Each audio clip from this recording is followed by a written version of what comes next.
दोस्तों, हमारे समाज में अक्सर एक बात कही जाती है कि बेटियां अपने बाप की लाडली होती हैं, लेकिन अपनी माँ की दुलारी और अपनी माँ की परछाई होती हैं। जब एक बेटी ससुराल जाती है, तो उससे कोई गलती हो जाए तो लोग तुरंत ताना मारते हैं। क्या तुम्हारी माँ ने तुम्हें यही सिखाया है? बस इसी एक ताने, इसी एक डर और इसी एक सोच ने एक हंसते खेलते परिवार को ऐसे खौफनाक मोड़ पर लाकर खड़ा कर दिया, जहाँ एक माँ को मौत के घाट उतार दिया गया। आज मैं आपको उत्तर प्रदेश के गोरखपुर की एक ऐसी सच्ची घटना बताने जा रहा हूँ, जिसमें कत्ल की वजह न तो कोई दुश्मनी थी और ना ही कोई जमीनी विवाद, बल्कि वजह थी एक माँ का चाल चलन। एक ऐसा चाल चलन जिसके डर से परिवार वालों ने खौफनाक साजिश रची और कई जिंदगियां हमेशा के लिए तबाह हो गई। तो चलिए जानते हैं इस दिल दहला देने वाली पूरी वारदात को। घटना उत्तर प्रदेश के जिला गोरखपुर के बड़हलगंज इलाके की है। तारीख थी 22 नवंबर, दोपहर के करीब 1 बज रहे थे। एक घर के सामने आकर एक बाइक रुकती है, जिस पर 3 लोग सवार थे। बाइक चलाने वाला व्यक्ति बाहर ही रुकता है, जबकि पीछे बैठे 2 लोग बाइक से उतरते हैं। उनके एक हाथ में फलों की टोकरी और दूसरे हाथ में मिठाई का डिब्बा होता है। वो लोग घर का दरवाजा खटखटाते हैं। दरवाजा खोलती हैं घर की ही मालकिन 40 साल की पुष्पा यादव। पुष्पा उन दोनों को देखकर बहुत खुश हो जाती हैं। हालांकि वो उन्हें पहचानती नहीं है, लेकिन उन्हें लगता है कि कोई दूर से मेहमान आए हैं। वो बहुत ही इज्जत से उन्हें घर में बिठाती हैं, फल मिठाइयाँ रखती हैं और कहती हैं, भैया आप लोग बैठिए, मैं आप लोगों के लिए चाय बना कर लाती हूँ। पुष्पा जैसे ही मुड़कर रसोई की तरफ जाती हैं, तभी पीछे से एक जोरदार गोली चलने की आवाज आती है। गोली पुष्पा के सिर को पार कर जाती है और वहीं जमीन पर गिर पड़ती हैं और उनकी मौके पर ही मौत हो जाती है।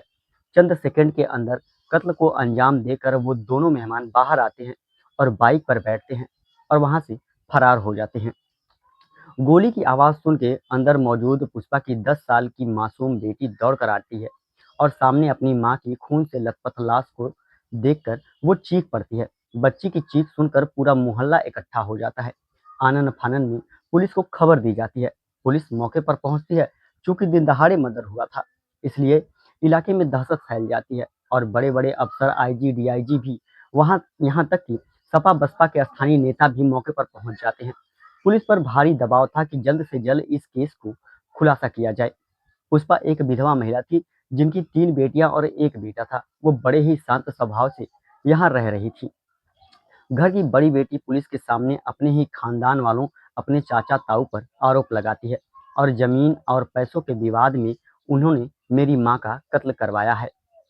एक आरोपी कोरिया में रहकर नौकरी कर रहा था और दूसरा बैंक में।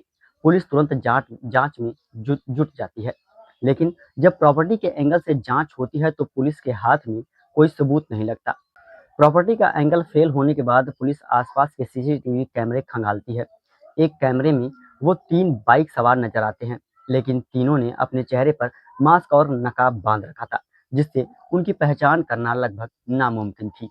पुलिस उन सीसीटीवी फुटेज की तस्वीरें मऊ, आजमगढ़, सिद्धार्थनगर और आसपास के जिलों में फैला देती है, लेकिन 10-15 दिन बीत जाते हैं, उसके बाद भी कोई सुराग नहीं मिलता।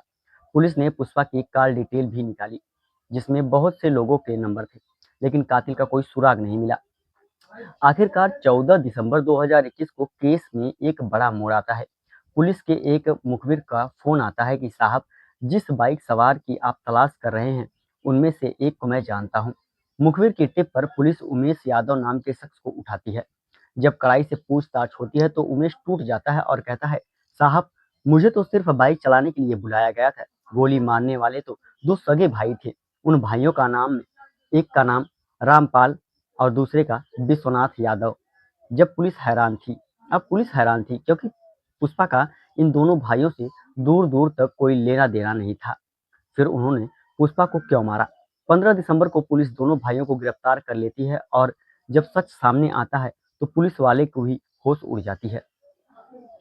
पूछताछ में दोनों भाइयों ने बताया कि उन्हें इस कत्ल की सुपारी मिली थी और यह सुपारी किसी गैर ने नहीं, बल्कि खुद पुष्पा के भतीजे गोपाल यादव ने दी थी, जो उस वक्त कोरिया में बैठा था। पुलिस ने पूछा कि कोरिया से मर्डर की डील कैसे हुई, तो उन्होंने बताया कि पंचायत चुनाव के दौरान श्रीकांत यादव की पत्नी चुनाव लड़ रही थी। उन्हें रुपयों की सख्त जरूरत थी। तब कोरिया में बैठे गोपाल ने उन्हें 7 लाख रुपए की मदद की थी।